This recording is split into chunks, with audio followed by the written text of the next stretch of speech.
Spring of Canada, 400ths of a second from the lead. 42-year-old brakeman Lascelles Brown pushed into the third start in the first heat, and what will be the fourth fastest getaway in Heat 2. It was victory for Canada, for Chris Spring and Lascelles Brown, Spring's first ever World Cup win in the two-man.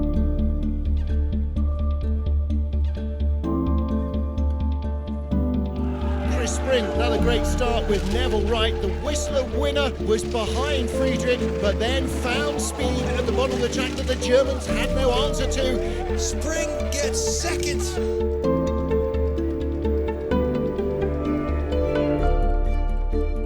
Chris Spring won the opening race of a doubleheader 2 seasons ago in Whistler. Could he do it again? A narrow margin of victory, just pipping his teammate Justin Cripps by 200ths out of the final corner, gave him victory and leading a Canada 1-2 in Whistler.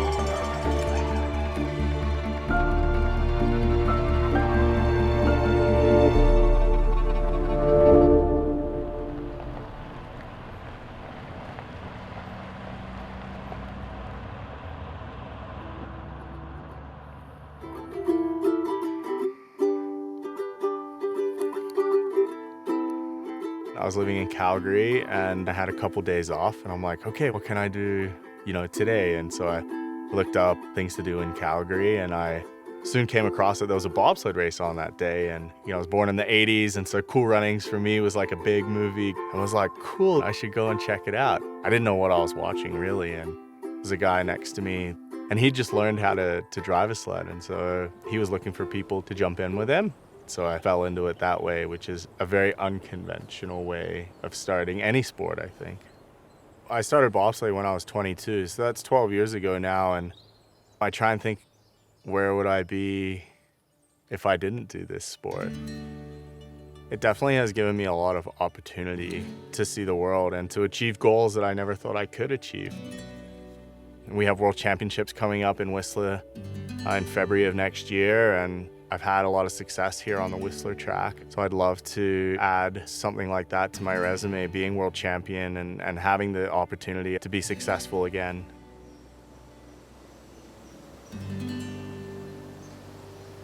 Last year, I started feeling very overwhelmed. I couldn't quite put my finger on it. Like, why do I have this feeling of anxiety, And I started to, kind of purge some of my belongings. And that feeling, that anxious, overwhelming feeling started to lift off of me. And I thought to myself, maybe I have too much in my life right now. We strive for bigger and better things all the time, a bigger house, a nicer car, and more possessions. But I felt that eventually those things started to possess me, and I wasn't in control anymore. And so it wasn't until you relieved yourself of everything that you could finally have the chance to understand more about yourself. That's kind of how I see it in my head. So I just downsized. Now that I have less in my life, I have more room for things that I really value, and that's time with people, relationships, friendships, and time that I love exploring the mountains and the nature that we have around us. To be honest, the hardest part of living in my van is being okay with other people judging me for living this lifestyle, especially as an Olympic athlete. People have this view of what an Olympic athlete should be like, and I'm definitely a little bit out of that norm. It can be very easy to kind of feel a little down on yourself, living this life. Then I remind myself about how much I've learned about myself. I think about that and think, man, this is the life for me, for sure. When people are in a sport for a long time or they reach a certain age, this question always seems to start popping up, and it's, when are you gonna retire? And it's definitely something that I've thought about. My body is not what it used to be, and I want to make sure that I'm, healthy later on in life as well. At the same time, there are still some goals that I haven't achieved yet in the sport. I would love to finish this season as world champion. I I think would be just an unbelievable feeling to have that success here at home in front of a home crowd here in Whistler. I'm not sure if I'll ever have a good chance like this again.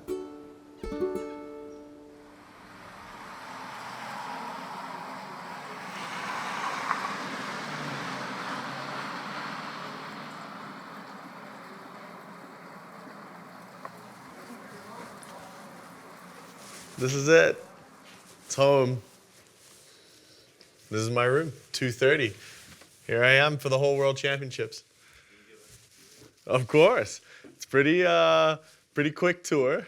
I don't know what the square footage of it is, but this is it.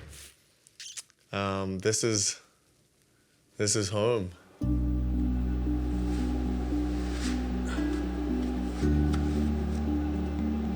This whole season has been preparing for this 2 weeks of racing. We made sure that we came and trained here quite a bit. During the competition season, when we had little breaks, we'd make sure we'd come back here, do some training.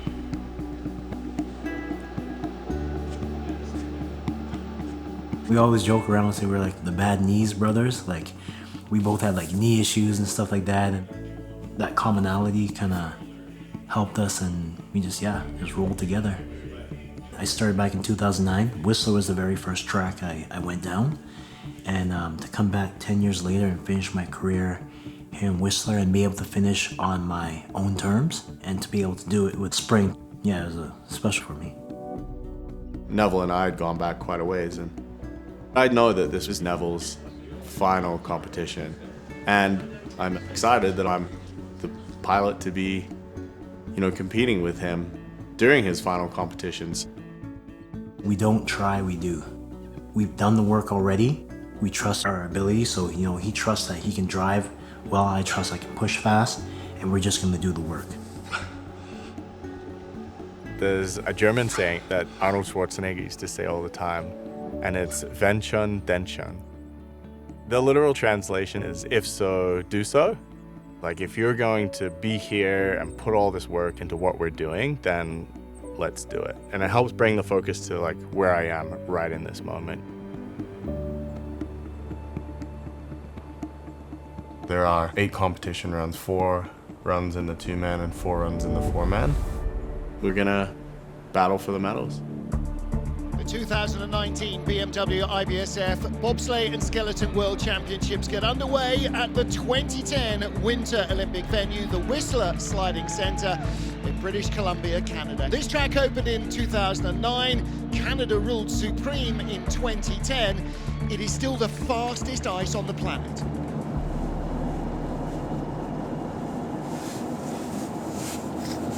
How's up?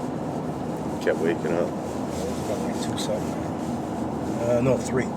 You did? Yep. I was up for a while. It's gonna be, legit. Yo, this is the, let's get a close up. I'm gonna give it a lucky touch. Grips, lucky touch. Alright. Roll it up, baby, roll it up. Yo, this could be it. Could be. A donut. Yeah? Oh, yeah. Noisy, There you go. That's sick, That's man. on camera too. You can get similar sponsorship for the video.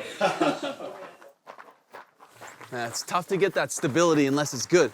If you come in and it's like you kind of slam into the pressure, Yeah. it kind of goes high. Well, then it's kind of gonna be that round line that falls. And then you gotta. You have to bring. But if you were to release that, you'd go like this, which is worse, right? So you gotta wait till you have to, when you can start releasing. Releasing, yeah.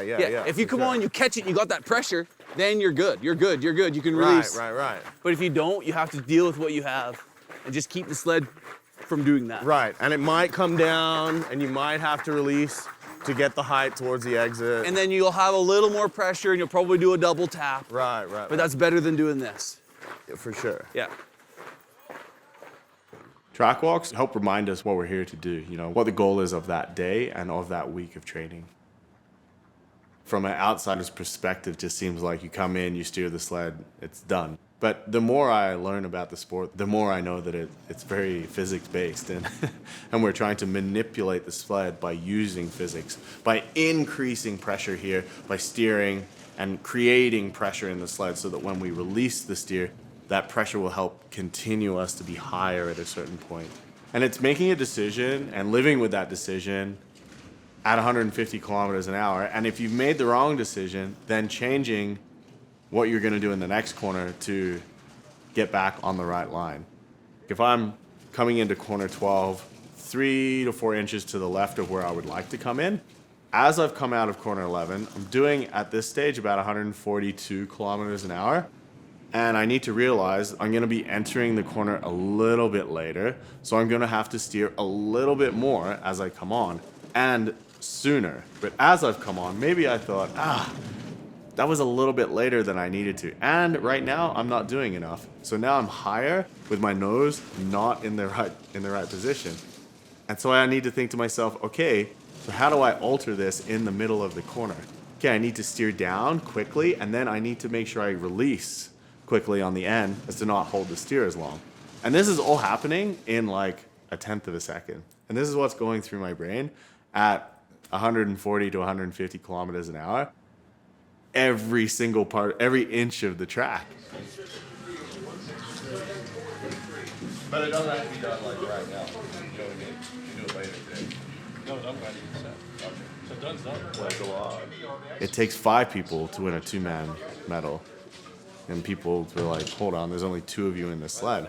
But there's more than that, you know? Those guys help transport the sled to the top, even drive to the track, making sure that my runners are on at a certain time, helping us polish the runners beforehand. After the first day of training, taking the sled apart, making sure it's waxed for the next day, repolishing the runners, all this stuff. The feeling I try and create is this feeling of family, which creates a feeling of value, and the person becomes valued, not just as an athlete, but as a member of this family.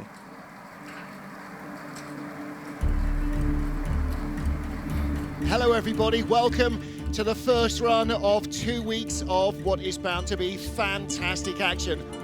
31 sleds from 19 different nations, and they are contesting over 4 heats the 2-man World Championship for the fabulous Max Huben Trophy.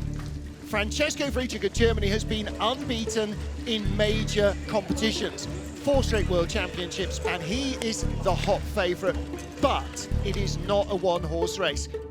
Chris Spring, who we've barely seen all year, he's won twice in 3 seasons. On this track. So. And there are an awful lot of potential upsets here. Nervousness, excitement, joy, fear, relief. There's lots of different emotions that can run through my mind, and I would say the majority of the time, nervousness is something I'm feeling a lot. I kind of tell myself, well, I'm nervous because I am taking this very seriously, and this is a serious sport. Like, people have died in this sport. We can't just be complacent about what we're doing. Like, there are 3 guys, or sometimes just 1 guy behind me who's literally putting his life in my hands, so I need to make sure that I'm taking this as serious as them. Spring is here. It may be coming a little early. Chris Spring has big history. Got that Neville right on the back.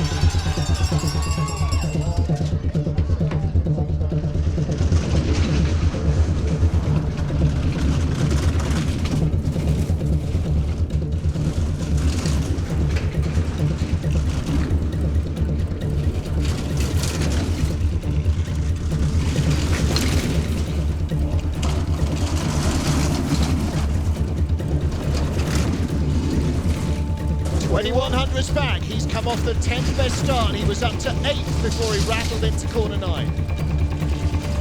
He's a top 6 run here, still in 8th. He's closing though. 6th position at the splits, come on. 5. Springer across the line, top 6, 6 it is. Don't take that. So he's in 6th, Poloniato is in 8th, and Justin Cripps leads for Canada. And there is the 38-year-old beast that is Neville Wright. Look, Huge. they don't make The size sleds his size. He's wearing a sled that's at least 3 shoe sizes too small for him.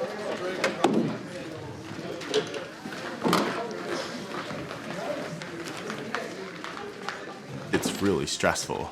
The stress of wanting to perform, the stress on your body, stress on my mind trying to like execute that perfect run, you know? I have these like highs and lows. I'm overwhelmed, but then I also have these amazing moments of feeling so grateful for being able to compete for Canada on the world stage and to be able to live this life.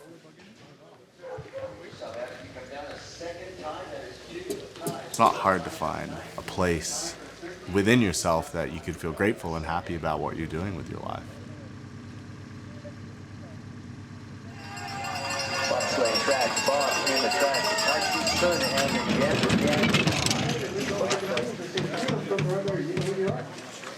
Reminder to all the spectators, please respect the athletes. No flash to government. Remember, you're trying to see the focus.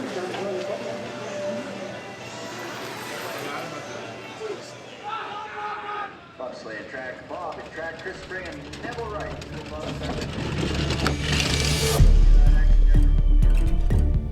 Sliding down a track, being in control of this sled with guys behind you at up to 150 plus kilometers an hour, there's no other feeling. I can't recreate this feeling anywhere else in the world.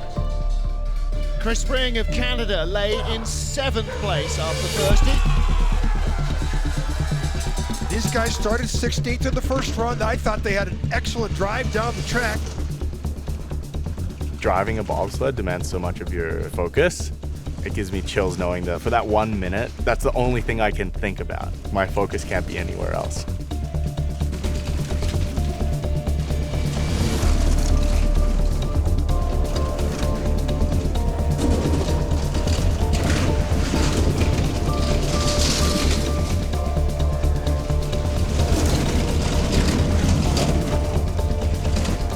This will be the leader. This could give him about a quarter He could of a move back. second This is a over good London. run. Here we go, little rattle on the wall at the line, Wow, 2100 ton. 51. That's an improvement. Yeah, buddy. Yeah, buddy. Yeah, boy. 500 faster. Yeah. Look at the 483. size of Neville, right? 5-star rating drive down the track for Chris Spring.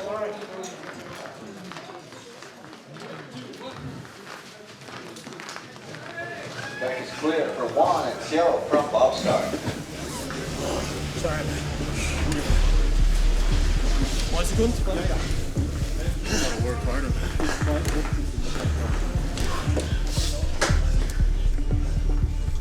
I would say my biggest rival is myself. It's an interesting sport, whereas yes, we have competitors, but we don't like compete directly against them. It's just against the clock and against the track. And at the end of the day, this is the place you are. Koreans have trained here for a few years now. They're starting to know this track very well. 11,100 back. Now holding on to first, not by much. 148 kilometers an hour, only 3,100 dead. In the first place, tied with Spring. There you go, another tie. Tied for first, tied for fourth, tied for ninth.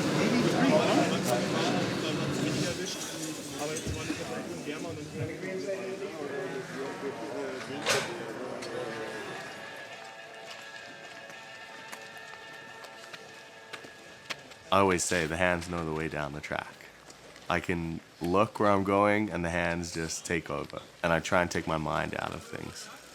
I have this theory that your mind processes things slower than your body can feel.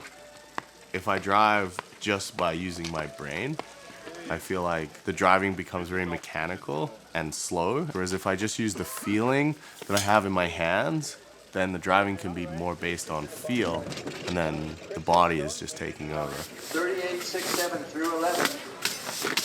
7/10 off through Simmer. Top speed 147.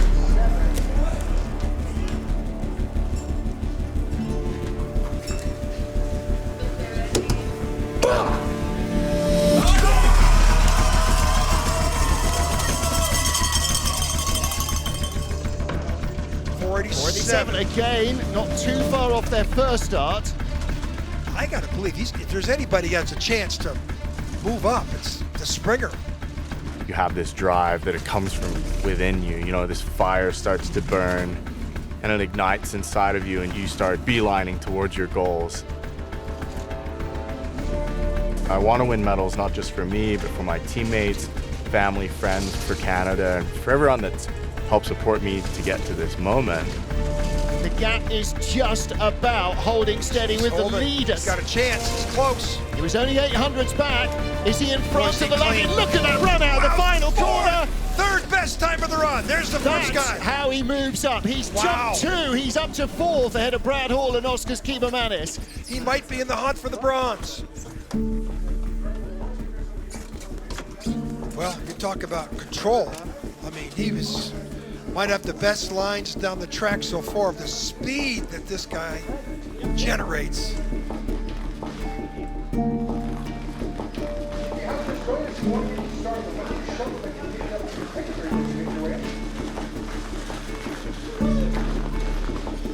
Keep fighting.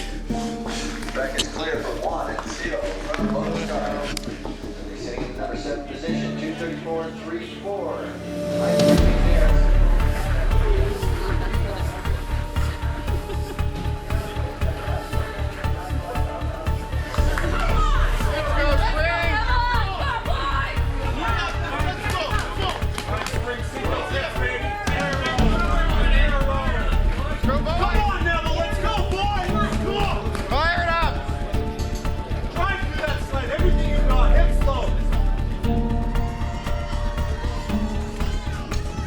Four to go, and Spring is not in the air, he is on the ice.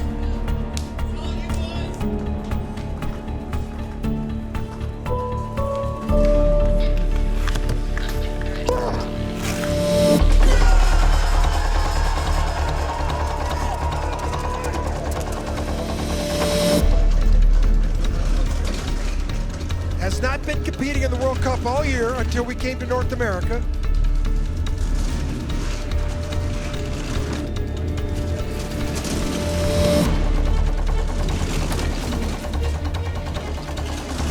That 700's deficiency, down to 6 now.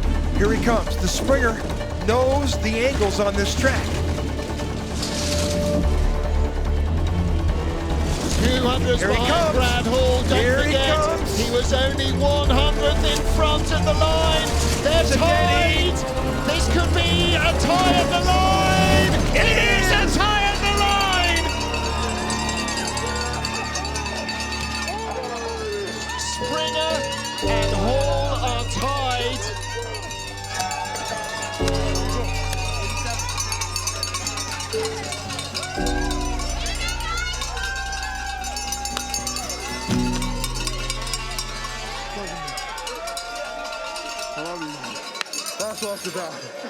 It is not done. There are 3 sleds to go, and this is a tough track.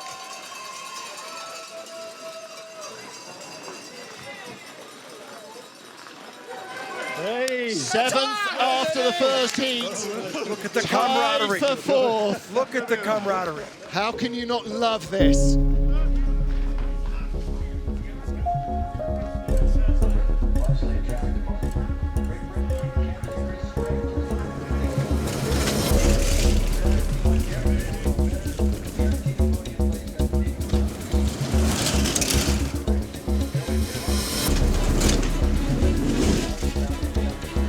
$2,700s in hand. It's down to 2/10.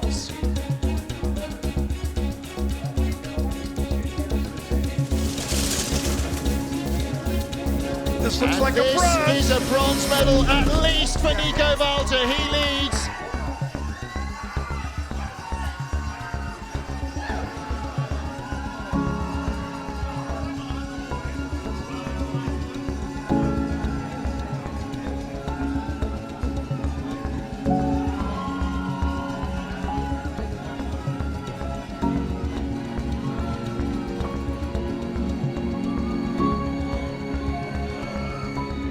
Well, they take the lead from Canada and Great Britain, who are tied 2nd.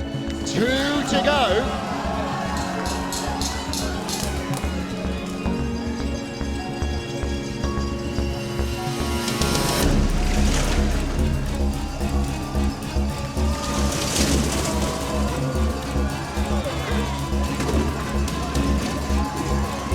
At least a silver. He takes the lead with 1 to go.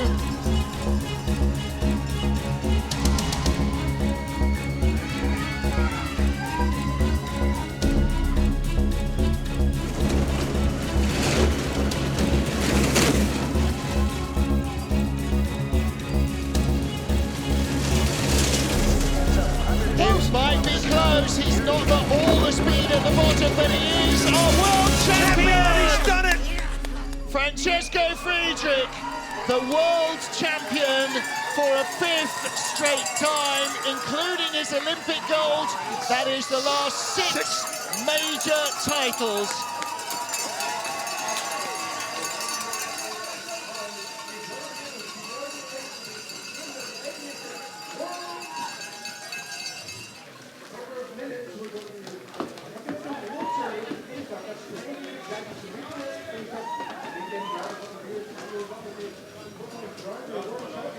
Yeah, always competing at home is a magnificent thing, and competing with a good friend like Neville as well. And you know, huge thanks to the crowd that came out today, and all the support that we felt.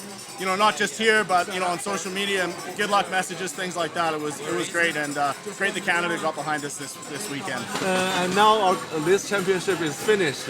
If we want to recall this memory, how will you cherish this? Well, this is was my last 2-man race in my career, so I was happy to do it with Spring. So yeah, I'll remember that for the rest of my life.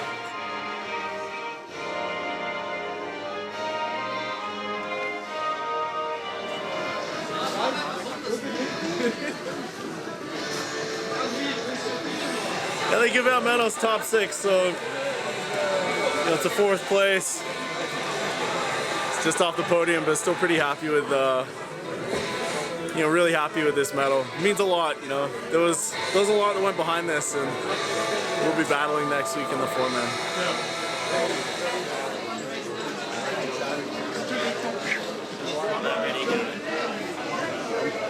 Congratulations, buddy. Congratulations. Where'd you get the hot dog from? Hey man, it was around, you know? Is there any more? No, but there's a salad in here if you want. Dog hot, eh? Slides on back here, eh? No. No. Oh, there's still material. They're getting the full tear down, probably.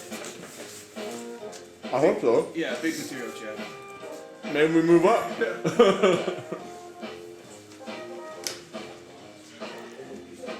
It's a pretty good hot dog, you know? People wonder, you know, what athletes eat after a race.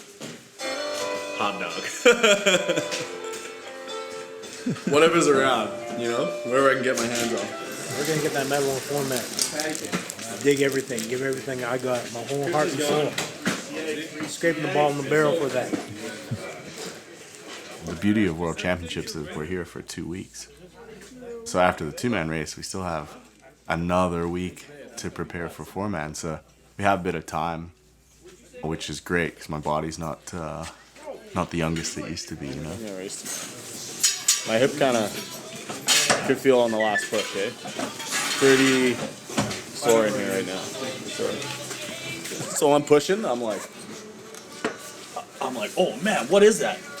Screw it, just go! I'm like, man, it hurts, get in! You know? And then I forgot about it, and then now it's starting to hurt again. So. We get a Ninja 2.0 load there again? Oh yeah. Yeah? Straight ninja, man. Listo. Yeah. The oldest guy in the bobsled game. There it is. Oldest guy ever in the bobsled game. Never right. That's what I thought, huh? Never right, huh? The oldest guy. You pooped just a little bit, didn't you?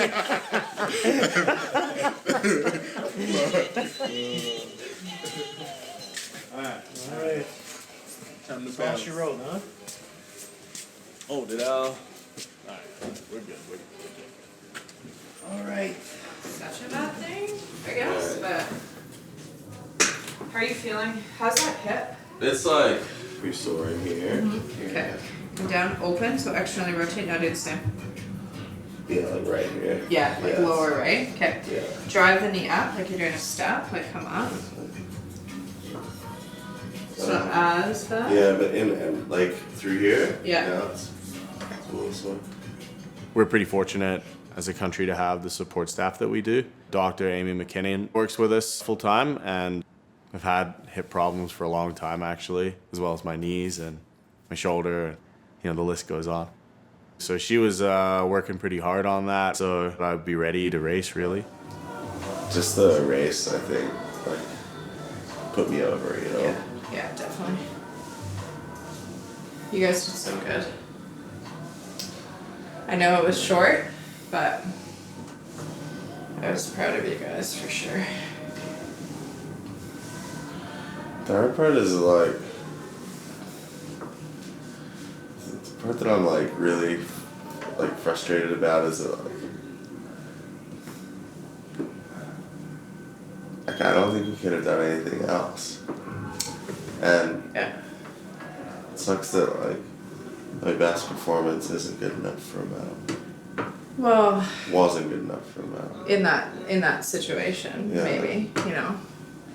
So many factors that play into it, right? So, but you know how like Todd talks about like standing on the line and being free and being like, yo, we did everything we could. Yeah. You think about, you know, the beginning of your season, where we were at with your knees and stuff. Yeah, for sure. And we've essentially modified your entire season, and you ended up mini podium, you know, at World Champs. It's pretty awesome. Answering this question now about how I feel about two-man race, it will probably be different to like if I get asked in a week's time or even in a month's time, and hopefully in like 10 years' time, you know, because right now I have like a lot of mixed emotions, you know, like 4th place, it's a tough position to finish, you know, just off the podium. A lot of people here cheering for me, and I just feel like I'll say this even though I know that they'll think that I'm silly, but I do feel like I let a lot of people down, you know, because I had so many good luck messages and so many, you know, wishes of encouragement, and kind of missed out on that opportunity yesterday to share that with the people that helped to get me here, you know? So, disappointed. But also, this is why there's a lot of mixed emotions, because I'm disappointed in the result, but really proud of the way that we performed. You know, the best guys really did win, and unfortunately that just wasn't us. Man, those stupid 4th, 5th, and 6th place medals. You know what? I do like. I like the word. It's around here somewhere. I put it. Oh yeah, it's in here.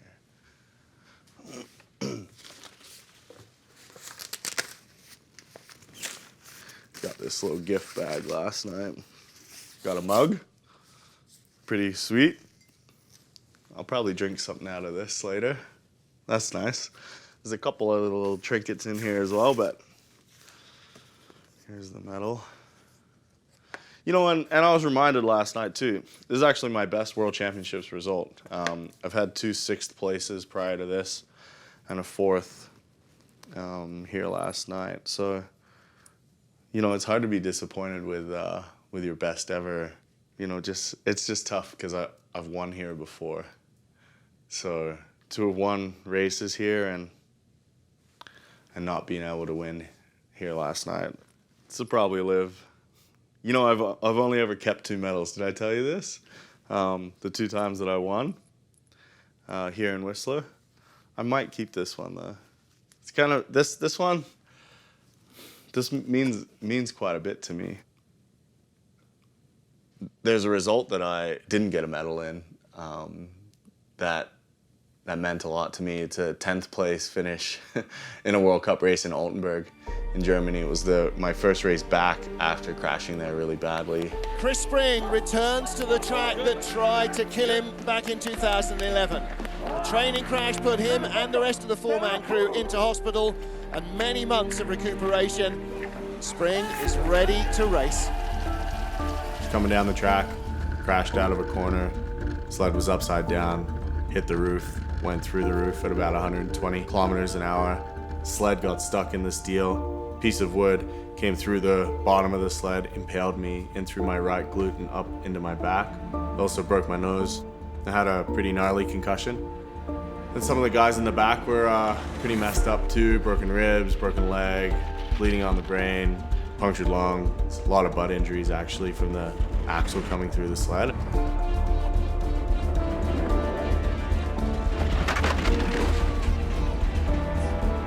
You know, I thought about retiring after that. You know, the sport really isn't for me. But the thing that helped the most was my teammates and their ability to not just forgive me for what I did, because I think that there was a lot of blame that I put on myself, but give me the confidence to get back in the sled and be a good pilot. They really wanted to be my teammate again. There's still a little bit of fear every time I go down the track. Not so much a fear of killing people or injuring them seriously. It's more of a fear of not being successful or not giving the guys in the back the chance that they've given me to win a medal.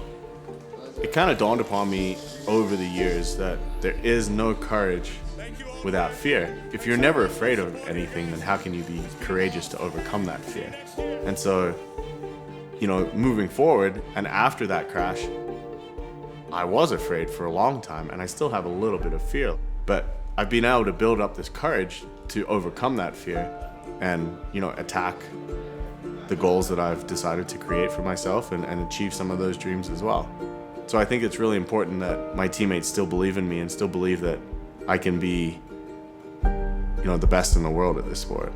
And that's what keeps me going.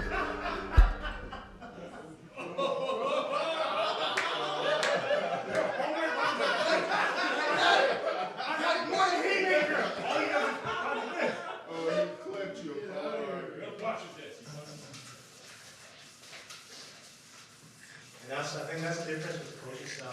Continuous versus intermittent. Was it really a coach? So before a race, you know, we gotta polish runners. So the steel that we slide on, every time we go down the track, there's imperfections in the ice. Sometimes there's concrete showing in the ice, which really sucks. But a lot of the time, the steel just gets beat up a little bit, gets scratches in it. Whenever there are imperfections in the steel, then it creates drag in the runners, so it slows us down a little bit, you know what I mean? So we want to be as fast as possible, so we make sure that we make the runners into a mirror finish, and we do that here as a group, and we got guys like Neville giving me a hard time right now.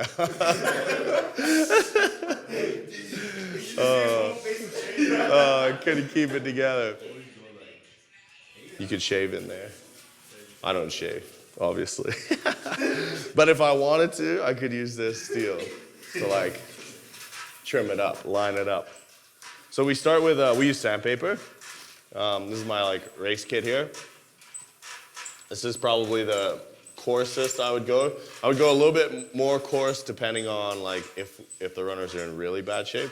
And then after that, we use some, I use a buffing wheel and some special lubricants and polishes and waxes and potions to make them real nice. Yeah, that's where the magic comes out.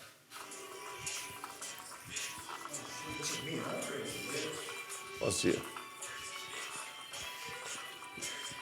Oh, Neville, your old man sweater is gonna look fine, man. All you're missing is those white kicks. You know those white sneakers that people wear? Yeah. Yeah.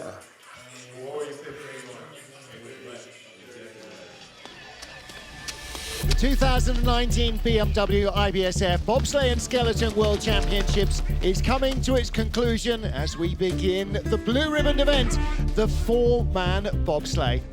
23 four-man sleds, packed full of adrenaline and talent on this Whistler Sliding Centre. So going into the four-man, we're really excited to have another opportunity to win medals again. And it's a clean slate, you know, it's not like anyone's starting ahead of anyone else here. So we're ready to go and we'll give it the best we can. And I think that we're great athletes and I've slid here a lot and hopefully that will get us across the line and get us the result that we want.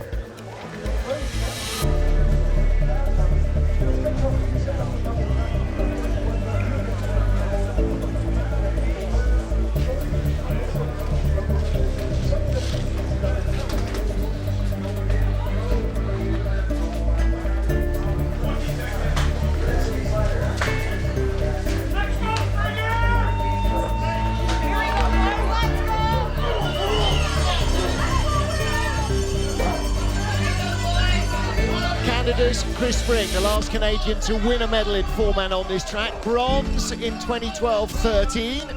New young team, William Auclair and Dexter Janke, new this year, and the veteran Neville Wright. His final weekend on ice after 10 seasons, having started here a decade ago. The huge man on the back is going to finish his career where it began. But the Springer, he knows how to bring these things down this track.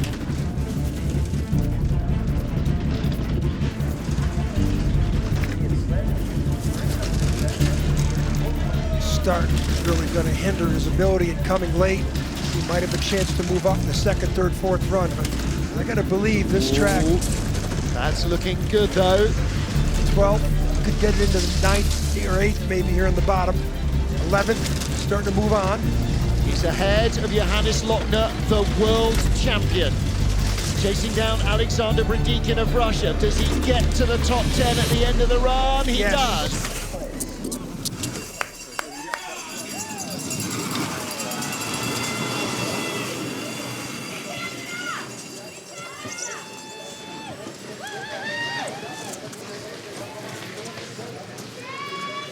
Nice to see you, Michelle.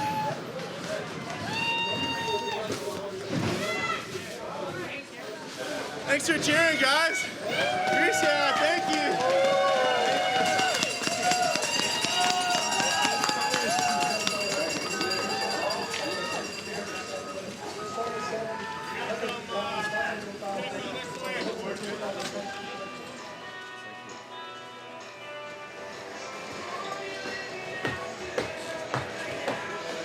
Attention athletes, we're at 5 minutes to 4 runners for run 2. 5 minutes to 4 runners.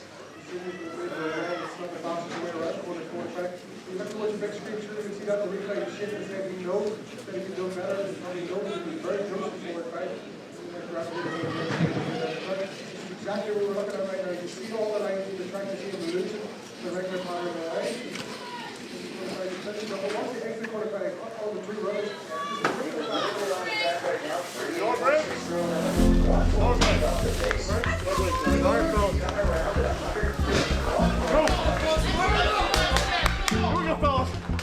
What's on? Come on, sink those hips, rip it out!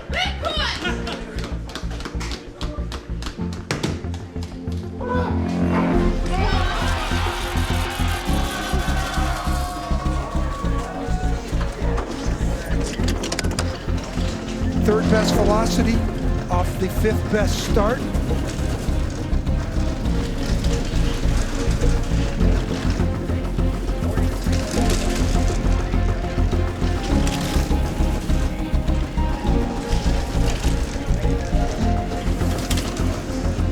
$700's back, but Springer, if anybody can find 700s on the bottom of this super speedway, it's Chris Spring. 1200s, losing more time. This is a couple more spots too. It looks like the sleds are starting to cover the track quicker than it can recover from the colder temperatures. 51 flat.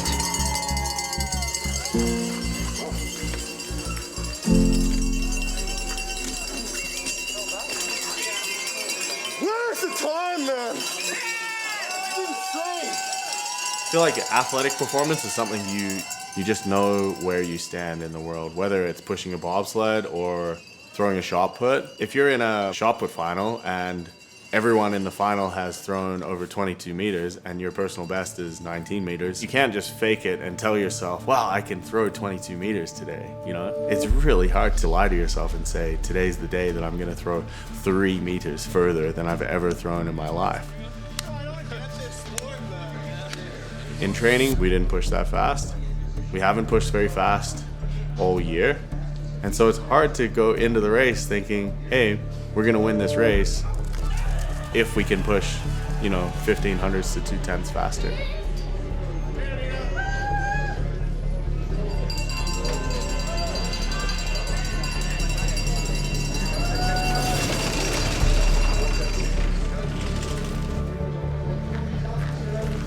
Watch out! Oh, and he's almost Watch out, he's over. How did he not crash? He does.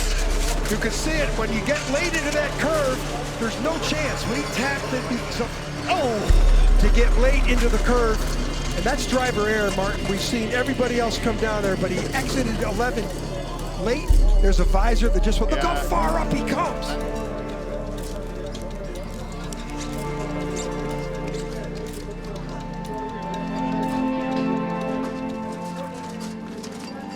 Well, there's Dominic Dvorak at the front. Chris Spring helping get the sled back up.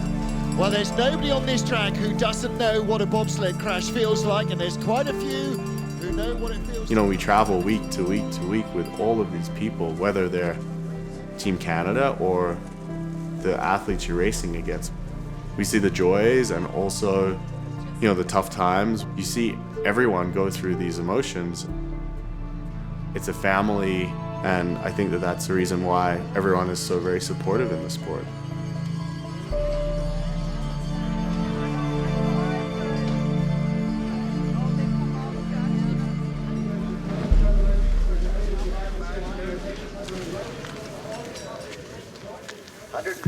Kilometers an hour, 14/100ths in front now, 19, nearly 2/10 at the line, 50.76 into first place. These guys are fast, eh? That means the coaches there over the moon about that. Of course, the dark horse here in this race is both.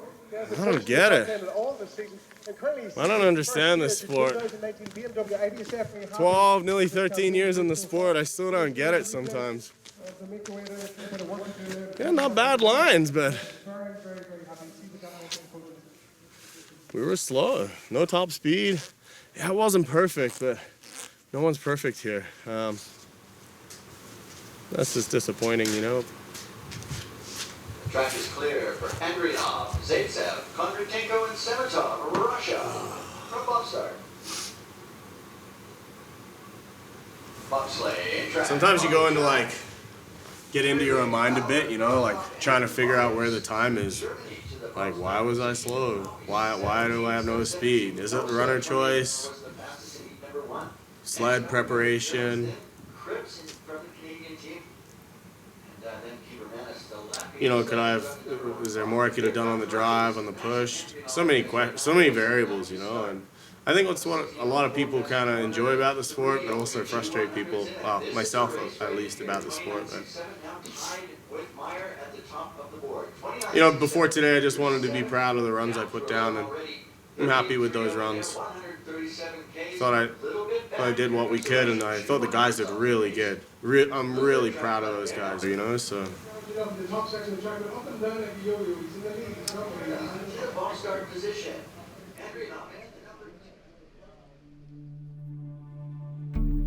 If you have a plan in place and then you execute that plan to the best of your ability, and you think you absolutely nailed it, oh, I nailed that exam, that's cool. You know, I went to all the lengths to get an A+, and I left the exam thinking, man, I did really well. And then your end result was a C+. It's hard to be upset with doing all that you could, but you would still be disappointed with that, you know?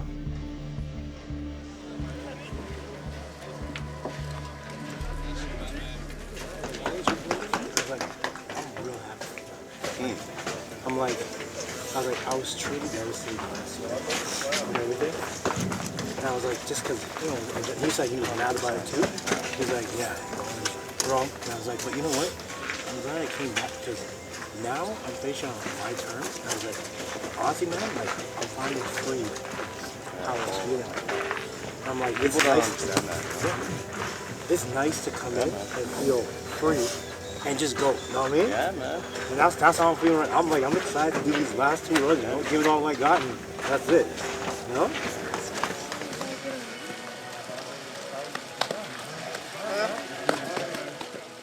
The biggest thing is perspective. I do this sport for a lot of reasons, and one of them is to win medals, you know? But now my perspective is I don't need to win medals to know that I'm great at this sport. What time? Turn time!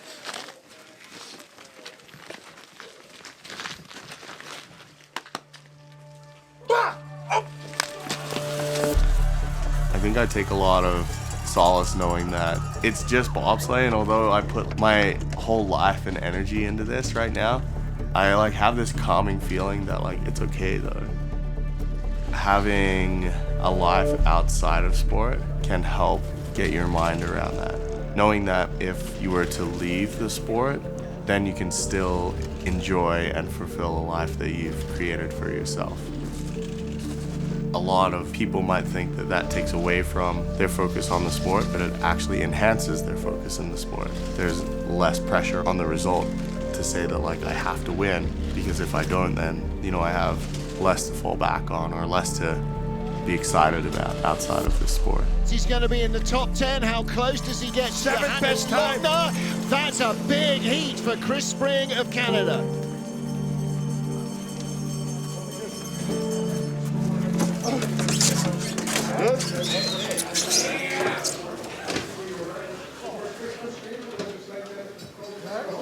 Ready? Grab the runners.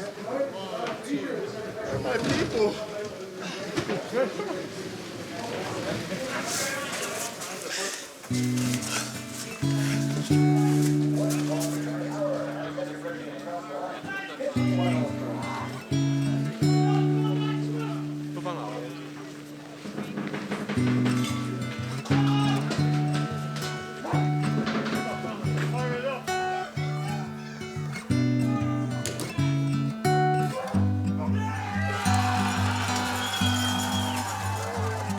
Towards the end of the run, I had a chance to look around a little bit.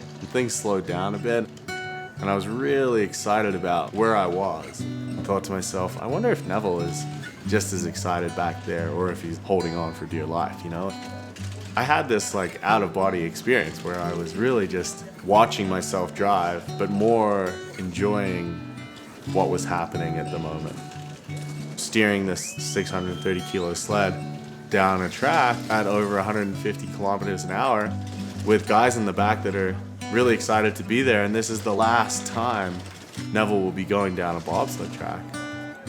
And it was a really cool experience to have, and I've never had that before, and I hope that there are times in the future that I can have that again.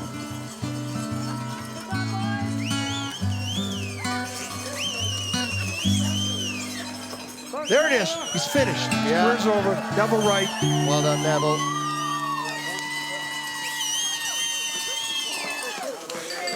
Thanks, Canada. Thanks, everyone.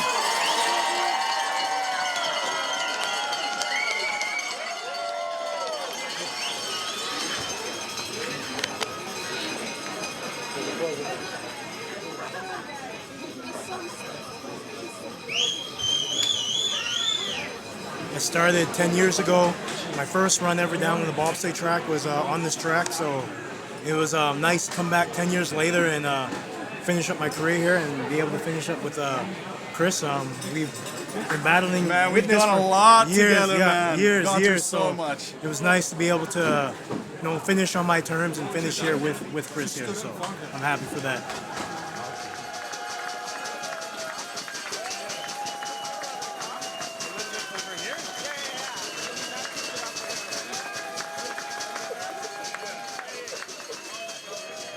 A lot of mixed emotions about that race, about that whole weekend, you know?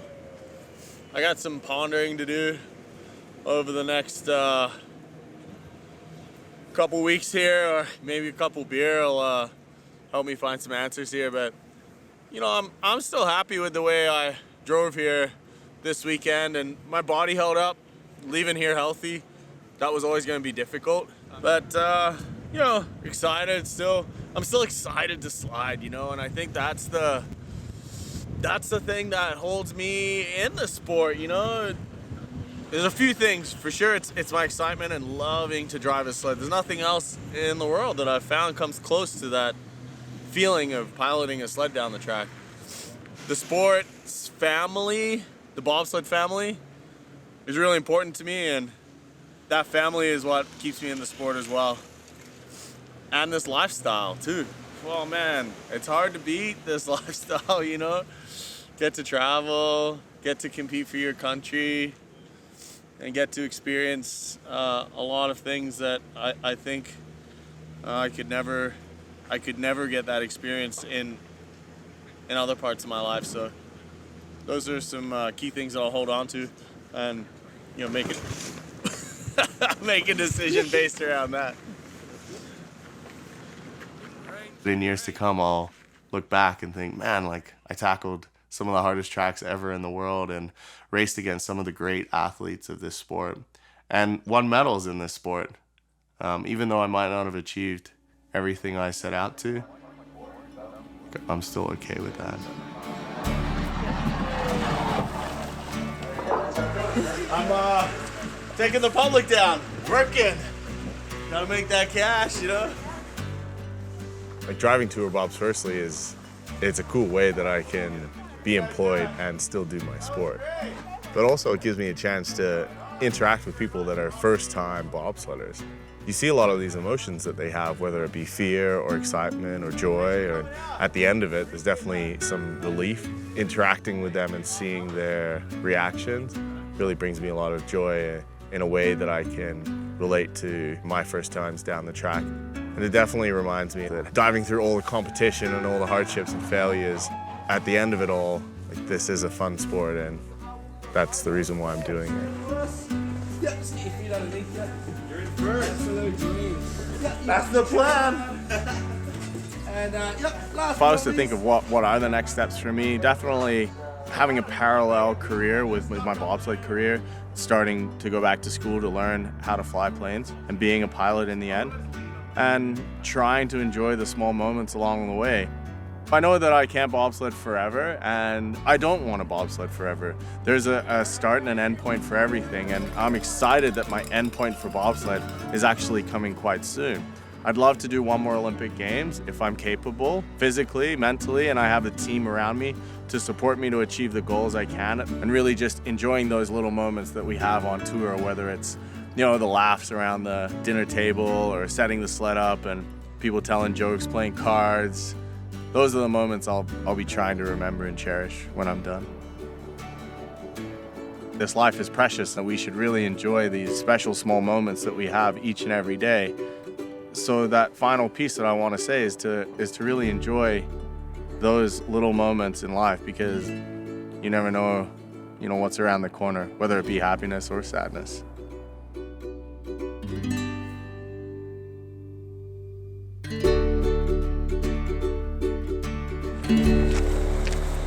Bobsledding, getting vans fixed, it's just like a normal day. Life of a van athlete. It's not so bad. I wouldn't trade it in, you know?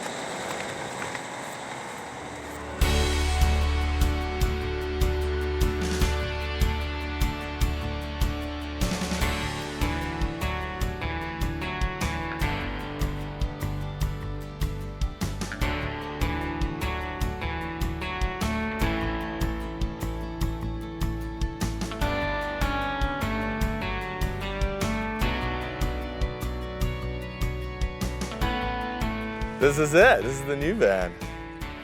You know, I'm pretty excited to kit it out and start living in here. The perfect height. You can just stand in here, fully outstretched, toque on, just hitting the ceiling. I hate this kind of cluttered feel, and you know, a lot of people would say, well, hey, you live in a van. It's gonna feel cluttered, you know, like there's not much room. You can create a space that feels open, especially when you pop the doors open, but not feel claustrophobic. And that's kind of that's the look I'm gonna be going for. You know, a nice little cedar possibly, or kind of upcycle some old pallets, or find some wood from the local area here that people aren't using anymore, and trim out the walls with that, and same with the cabinets here, and kind of give it more of that like rustic cabin feel, you know? I like that. Having the freedom to go literally wherever you want is unbelievable. And waking up, some of the places I've woken up in are just absolutely mind-blowing, and to be able to open your back doors and still be in bed and have that view is unbelievable. These are like $1 million views that people would spend literally copious amounts of money to stay in hotels that are right by the ocean, you know, whereas I can park up so close to that and live that life without having the price tag that's attached to it. But definitely these cabinets are going to be filled with some delicious foods and snacks. Most likely some beef jerky and some red wine.